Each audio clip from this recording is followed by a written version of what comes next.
Assalamualaikum warahmatullahi wabarakatuh. Innal hamdalillah nahmaduhu wa nasta'inuhu wa nastaghfiruhu wa nastahdihi wa na'udzu billahi min shururi anfusina wa min sayyiati a'malina. May yahdihillahu fala mudilla lahu wa may yudlilhu falan tajida lahu waliyyan mursyida. Asyhadu an la ilaha illallah wahdahu la syarika lah wa asyhadu anna Muhammadan abduhu wa rasuluhu sallallahu alaihi wasallam la nabiyya ba'da wa ba'd. Alhamdulillah, puji dan syukur kehadirat Allah Subhanahu wa taala atas segala karunia yang Allah limpahkan, atas segala rezeki yang telah kita pergunakan dan atas segala kenikmatan hidup yang kita rasakan. Alhamdulillah, puji dan syukur kehadirat Allah Subhanahu wa taala atas keimanan dan keyakinan kita tentang keimanan ini yang membuat kita mampu menghindarkan diri dari perkara-perkara yang diharamkan. Kemudian salat serta salam kepada qudwah dan uswah hasanah kita, yaitu Nabi Muhammad sallallahu alaihi wasallam. Allahumma salli wa sallim alaihi. Bapak Ibu kaum muslimin dan muslimat sidang jemaah salat zuhur yang dirahmati Allah. Pada kesempatan ini beranjak daripada surat Al-A'raf ayat 80, yang mana Allah Subhanahu wa taala berfirman ketika Allah Subhanahu wa taala menggambarkan tentang kaum Nabi Lut, maka kemudian Allah Subhanahu wa taala berfirman, walutan idh qala liqaumihi atatuna al-fahishata ma sabaqakum biha min ahadin minal alamin innakum lata'tuna ar-rijala syahwatan min dunin nisa bal antum qaumun musrifun. Dan ingatlah ketika Lut berkata kepada kaumnya, sesungguhnya kalian melakukan sebuah kekejian, tingkat kekejian yang paling tinggi yang tidak pernah dilakukan oleh orang-orang sebelum kalian. Sesungguhnya kalian, yaitu laki-lakinya, mendatangi laki-laki yang lain dalam keadaan syahwat. Bahkan mereka adalah orang-orang yang melampaui batas. Para ulama tafsir ketika membahas tentang ayat ini kemudian mengatakan, kalaulah bukan Al-Quran yang menggambarkan kepada kita ada perilaku kaum Nabi Lut, niscaya fitrah kita, niscaya logika kita tidak akan pernah bisa menerima laki-laki menyukai laki-laki. Namun apa yang disampaikan oleh Al-Quran pastilah satu kebenaran, pastilah satu kenyataan yang pernah terjadi dahulunya. Lalu kemudian Allah tenggelamkan kaum Nabi Lut, Allah balikan yang atas ke bawahnya dan kemudian bawah ke atasnya. Gambaran tentang kaum Nabi Lut. Lalu bagaimana dengan umat Nabi Muhammad sallallahu alaihi wasallam di akhir zaman? Dalam hadis yang sahih yang sampai kepada kita, Rasulullah SAW mengingatkan kepada kita umatnya, inna akhwafa ma akhafu ala ummati amalu qaumi Lut. Sesungguhnya yang paling aku takutkan terjadi di kalangan umatku adalah perilaku kaum Nabi Lut. Sejak kaum Nabi Lut tenggelamkan oleh Allah Subhanahu wa taala di dasar bumi, maka kita tidak pernah mendengar lagi ada yang berperilaku seperti hal demikian. Namun ternyata di ujung zaman kita mendapati hal itu juga terjadi. Maka ini yang diingatkan oleh Nabi Muhammad sallallahu alaihi wasallam, sesungguhnya yang paling aku khawatirkan terjadi di kalangan umatku adalah perilaku kaum Nabi Lut. Ketika laki-laki menyukai laki-laki, apalagi yang kita dapati di Sumatera Barat dengan informasi yang ada, terlepas dari benar atau tidaknya informasi tersebut tentang jumlahnya, namun itu ada di Sumatera Barat. 5 besar di Indonesia, yang kelima ada di Sumatera Barat, terlepas dari benar atau tidaknya ranking tersebut. Akan tetapi ini menyentak kita masyarakat Sumatera Barat yang dari dahulunya, ya, adat basandi syarak basandi kitabullah, syarak mengatur adat memakai. Maka ini perlu untuk kita jadikan sebagai bagian yang utama dalam amar ma'ruf nahi mungkar. Sebab kenapa?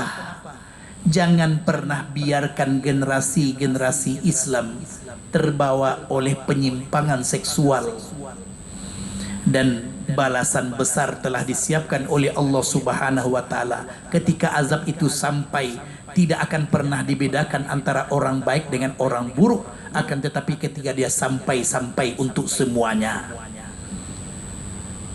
Menarik juga ketika pemerintah Sumatera Barat melalui Dinas Pendidikan dan Budaya mengingatkan kepada sekolah SMK dan SMA yang ada. Berarti ini bukan masalah sepele, akan tetapi masalah yang perlu mendapatkan perhatian daripada kita semua. Jumlahnya bertambah pada kesempatan kali ini. Ada 3 penyebab kemungkinan itu terjadi. Yang pertama adalah tontonan.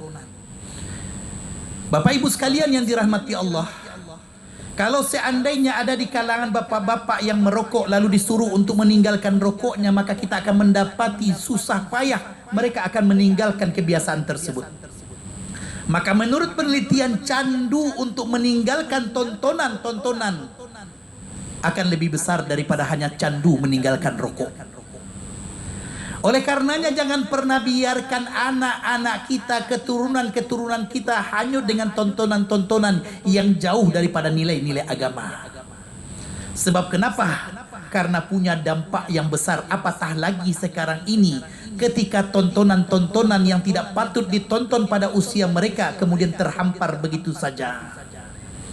Kalau dahulu pada zaman waktu kita kecil ada seseorang yang ingin melakukan maksiat, maka dia akan sembunyi-sembunyi melakukannya, nggak akan mungkin terang-terangan karena malu dengan orang lain. Tapi pada zaman sekarang ketika anak sedang makan bersama orang tuanya di meja makan, maka dia bisa melihat sesuatu tersebut tanpa perlu takut dengan orang tuanya, karena handphone di depannya tidak pernah terlihat oleh orang lain. Kalaulah bukan keimanan yang kita tanamkan kepada anak-anak kita, kalaulah bukan keyakinan yang kita tanamkan kepada anak-anak kita, mau dibawa kemana anak-anak ini dengan generasi yang ada? Mau dibawa kemana dengan kondisi-kondisi yang ada?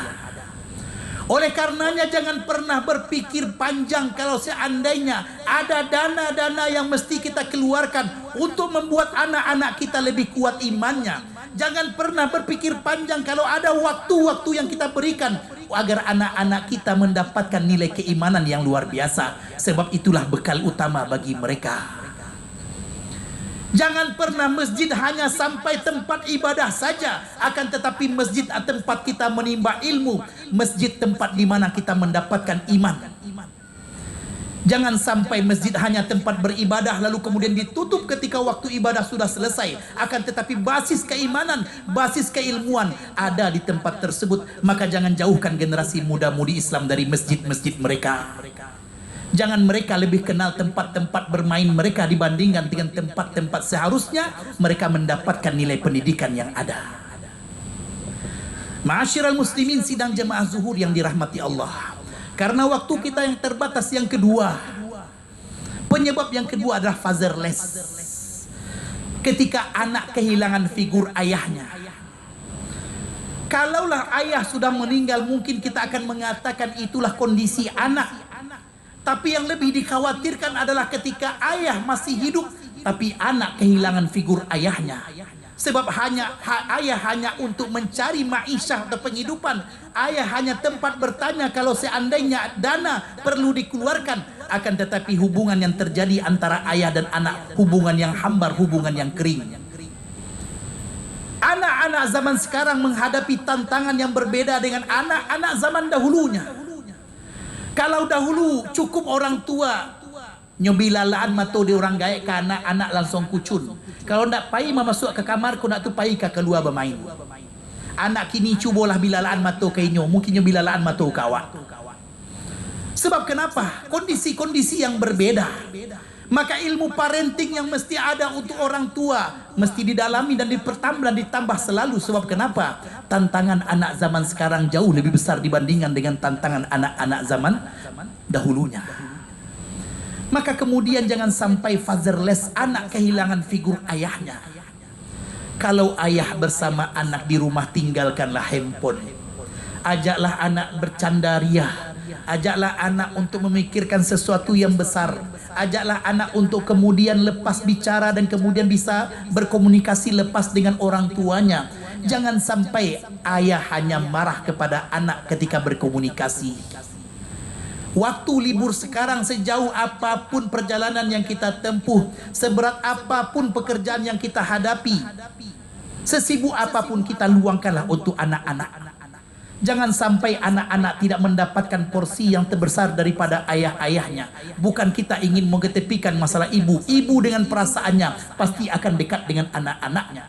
Tapi ayah dengan kesibukannya mungkin akan terjauh daripada anak-anaknya.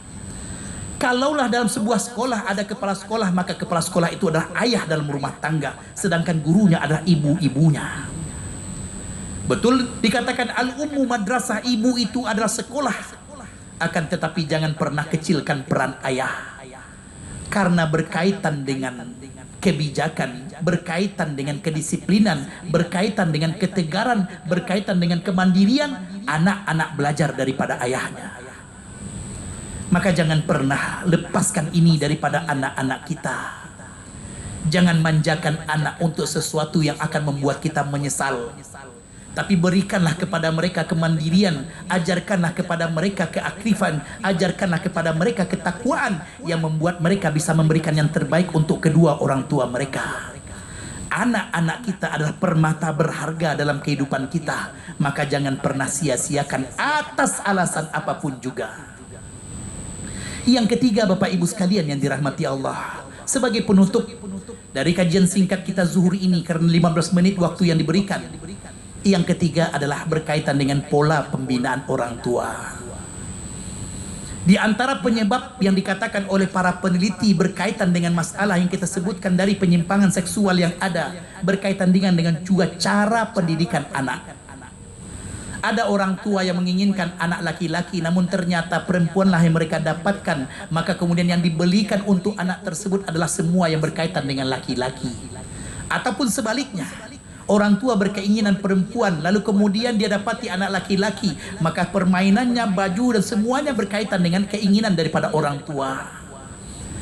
Belajarlah kita untuk menerima apa yang Allah berikan dengan penuh kerelaan dan keridhaan. Karena anak laki-laki dengan perempuan adalah anugerah daripada Allah Subhanahu wa Ta'ala. Mungkin sekarang ini kita belum tahu apa hikmah diberikannya seorang anak kepada kita. Namun dalam perjalanan waktu kita akan mengetahui ada hikmah Allah di sebalik apa yang Allah berikan rezeki kepada kita. Yakinilah apa yang Allah tetapkan untuk kita adalah yang terbaik. Di antara pola yang diajarkan oleh Islam adalah, kalau anak laki-laki dengan anak perempuan, maka pisahkanlah kamarnya, pisahkanlah tempat tidurnya. Karena sesungguhnya jangan sampai kelalaian kita menyebabkan hal yang besar yang terjadi dari penyimpangan yang ada. Kalau anak-anak laki-laki dengan laki-laki, perempuan dengan perempuan berada pada satu tempat tidur yang sama, maka pastikan jangan pernah mereka berdua berada pada selimut yang sama. Sebab Islam mengajarkan untuk masing-masingnya punya selimut masing-masing. Sebab kenapa? Karena kadang-kadang ada sesuatu yang terdapat dalam selimut yang tidak boleh dilihat, bahkan oleh orang terdekat sekalipun juga. Maka ini di antara Islam yang diajarkan, di antara kaidah-kaidah Islam yang diajarkan dari awal kepada kita. Bahkan kemudian juga bagaimana anak masuk ke dalam kamar orang tuanya mesti mengetok pintu terlebih dahulu pada 3 waktu yang ada, sebagaimana yang terdapat dalam Al-Quran. Ini adab-adab yang dijaga. Jangan pernah menganggap remeh hal-hal seperti ini, karena biasanya penyimpangan-penyimpangan berasal daripada ketika hal seperti ini tidak dijaga oleh orang tua. Bapak Ibu kaum muslimin dan muslimat sidang jemaah zuhur yang dirahmati Allah, anak-anak cahaya mata kita. Anak-anak adalah orang yang kita harapkan bagi kebahagiaan kita. Jangan sampai yang terpikir hanya kebahagiaan dunia, akan tetapi yang diberikan neraka akhirat. Jadikanlah anak-anak kita adalah anak yang taat kepada Allah dan anak yang berbakti kepada kedua orang tuanya. Yakinlah, kalau bukan dengan didikan agama, maka yakinlah anak-anak kita tidak akan pernah bisa memberikan bakti terbaiknya kepada kedua orang tua. Hanya agamalah yang membuat anak bisa melupakan egonya ketika mereka berhadapan dengan kedua orang tua pada usia tuanya. Ketika orang tua mungkin tidak bisa lagi menjaga kebersihan dirinya, kalaulah bukan dengan dorongan iman, niscaya anak akan merasa jijik. Tapi ketika iman itu ada, maka dia tidak pernah merasa jijik sekalipun, sebab dia tahu itulah bakti kepada kedua orang tua ketika mereka pada usia tuanya. Maka jangan pernah abaikan sekecil apapun pola pendidikan kita. Sebab yang kita harapkan bukan hanya dalam kehidupan dunia kita bergembira, akan tetapi juga dalam kehidupan akhirat kita juga mendapatkan kegembiraan. Fa'tabiru ya ulil absar la'allakum turhamun. Assalamualaikum warahmatullahi wabarakatuh. Allahu Akbar, Allahu Akbar. Asyhadu an la ilaha illallah. Asyhadu anna Muhammadar Rasulullah. Hayya 'ala salati, hayya 'alal falah. Qad qamatis salat, qad qamatis salah. Allahu Akbar, Allahu Akbar. La